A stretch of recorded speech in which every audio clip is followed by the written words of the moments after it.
কিরে carrom competition আছে রথের দিন, চলে এসো। আর রাতের বেলায় কিন্তু মাংস ভাত, হ্যাঁ লাড্ডুকে নিয়ে এসো কিন্তু। ঠিক আছে ঠিক আছে ঠিক আছে।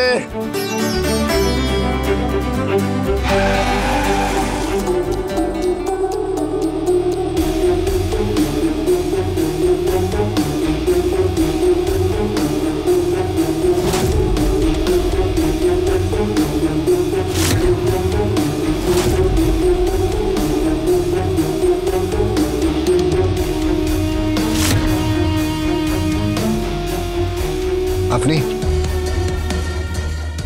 ভালোই হলো জামাই, তোমাদের বাড়িতেই আসছিলাম, ভালোই হলো রাস্তায় দেখা হয়ে গেল।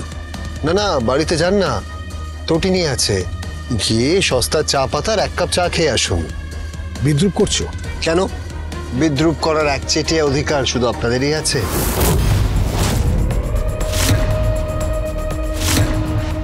দেখো জামাই, আমি এখানে তোমার সাথে কোনো ঝগড়া ঝামেলা করতে আসিনি। আমি এসছি একজন অসহায় বাবা হিসেবে, যার মেয়ে সদ্য বিয়ে হয়েছে, যার স্বামী জেলে, আর যার সামনে রিসেপশন পার্টি আর ফুলসজ্জা। আমার মেয়েটাকে বাঁচাও জামাই, ওর জীবন নষ্ট হয়ে যাবে, ওর জীবনটা নষ্ট হয়ে যাবে বাবা, ওকে বাঁচাও প্লিজ, আমার মেয়েটাকে বাঁচাও। আমি রিকোয়েস্ট করছি, ওর লাইফটা শেষ হয়ে যাবে। তুমি একবার টটিনীকে বোঝাও, আর টটিনী পারে নন্দিনীকে বোঝাতে, নন্দিনী ওর কথা শুনবে, পুরো ব্যাপারটা মিটে যায়, কারোর কোনো ক্ষতি হয় না বাবা, কারোর কোনো ক্ষতি হয় না। তুমি এইটুকু করে দাও জামাই, আমি তোর কাছে হাত জোড় করছি, আমি তোমাকে বলছি তুমি এইটুকু করে দাও বাবা প্লিজ। একটা কথা বলি, আমাদের কোম্পানিতে না কয়েকশো এমপ্লয়ি আছে, তাদের প্রত্যেকের পলিসি তোমাকে দিয়ে করাবো। তোমার এই যে জীবনে টাকার অভাব আছে, অর্থের অভাব আছে, সেটা আর থাকবে না। তুমি বড় ফ্ল্যাট চাইলে ফ্ল্যাট পেয়ে যাবে। আচ্ছা ঠিক আছে, আমার টাকায় কিছু করতে হবে না, তোমাকে আমি হোম লোন করিয়ে দেবো। আমি একটা ফোন করলে তুমি হোম লোন পেয়ে যাবে বাবা, আমি তোমাকে বলছি সেইটুকু ক্ষমতা আমার আছে। আপনি কি অনুরোধ করতে এসেছেন নাকি ঘুষ দিতে এসেছেন? জামাই, বলেছিলাম না এই লোকটা খুব টেরা, এত সহজে মানবে না।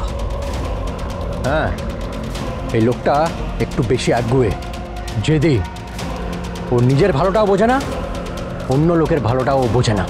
সবাই স্বার্থপর হয় না, সবাই যদি নিজের ভালোটা বুঝে ঘরে মুখ লুকোয়, তাহলে সমাজটা চলবে কি করে? কাউকে না কাউকে তো প্রতিবাদ করতে হবে। এই যে ইনি কত কথা বললেন, হাত জোর করে অনুরোধ করলেন, কিন্তু আজকেই হয়তো আমার ছেলে মেয়েকে স্কুল থেকে টিসি দেওয়া হবে। কেউ ধরবে না, কেউ টিসি ধরবে না, আমি কথা দিচ্ছি, কেউ টিসি ধরবে না। আমি তোমাকে বলছি, কথা দিচ্ছি, আমি সব ব্যবস্থা করে দেবো। তুমি শুধু আমার এইটুকু কথা শোনো বাবা, একটু দয়া করো বাবা।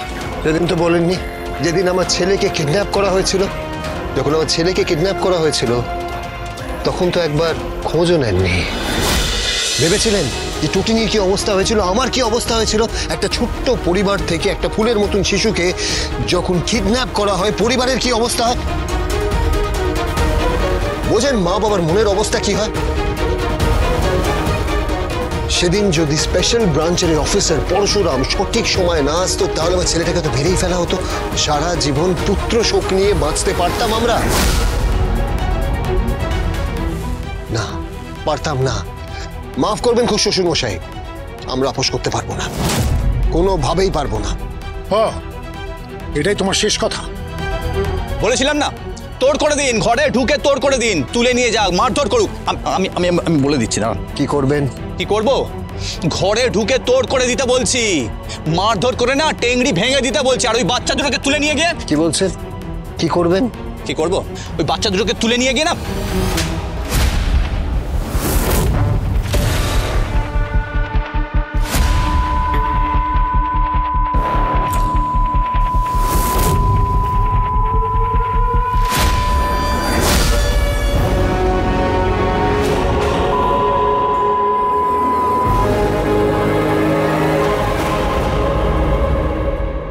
শিবপ্রসাদ গাঙ্গুলি,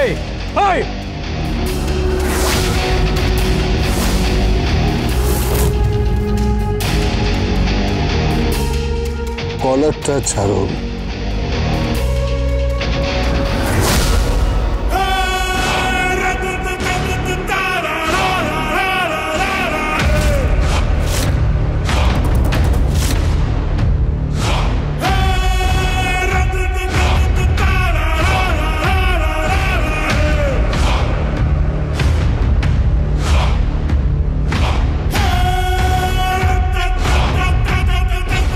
অনুরোধ না, বলুন গুন্ডাগিরি করতে এসেছেন।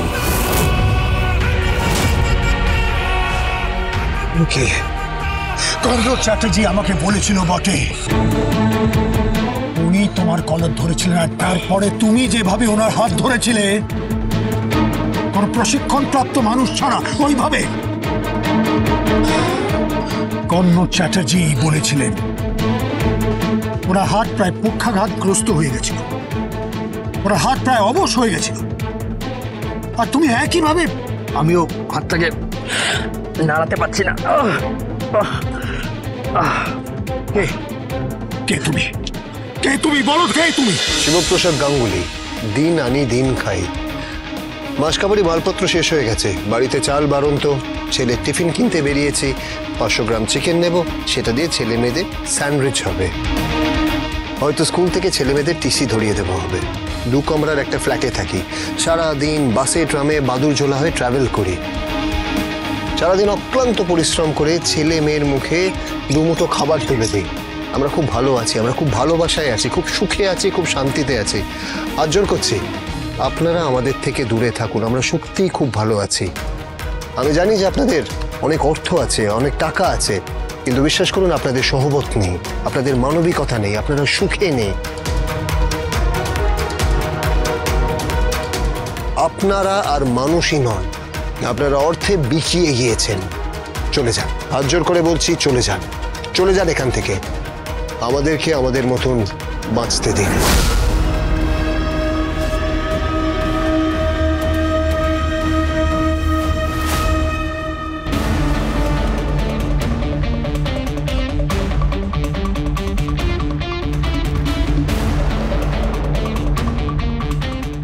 তুমি কে? কর্ণ চ্যাটার্জিও জিজ্ঞেস করছিল তুমি কে। আরাধ্যারও প্রশ্ন তুমি কে, আমারও প্রশ্ন একই, তুমি কে?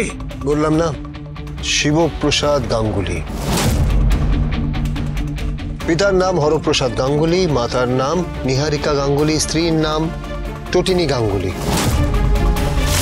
একটা কন্যা সন্তান আছে, একটা পুত্র সন্তান আছে, 2 কামরার একটা ফ্ল্যাটে থাকি। বাস এইটুকুই আমার পরিচয়। ঠিকানা একটা হাউজিং কমপ্লেক্স, কিন্তু ওইটুকু, সারা পৃথিবীর মধ্যে শুধু ওইটুকু। আর ওই 600 স্কোয়ার ফিট জায়গাটা আমার। ওখানে ঢুকলে হাসি কান্না সবকিছু মায়া, ছুঁড়ে ফেলে গান কবিতার খাতা, অস্ত্র হাতে উন্মত্ততা, খেলছে পাশা শকুনির দল। আসবে কবে অবতার বল, পরশুরা পরশুরা।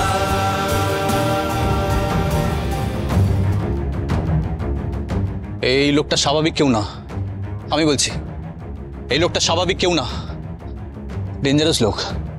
লোকটা মুখোশ পরে ঘুরছে, আর আমি কনফার্ম এ কোনো সাধারণ মধ্যবিত্ত জীবিকার লোক নয়।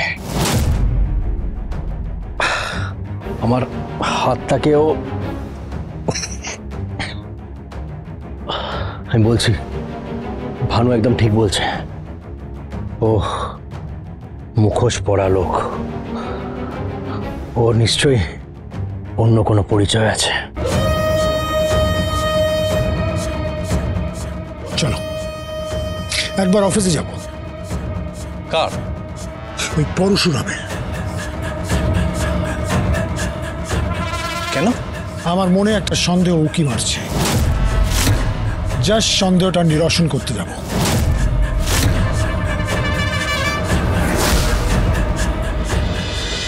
পরশুরা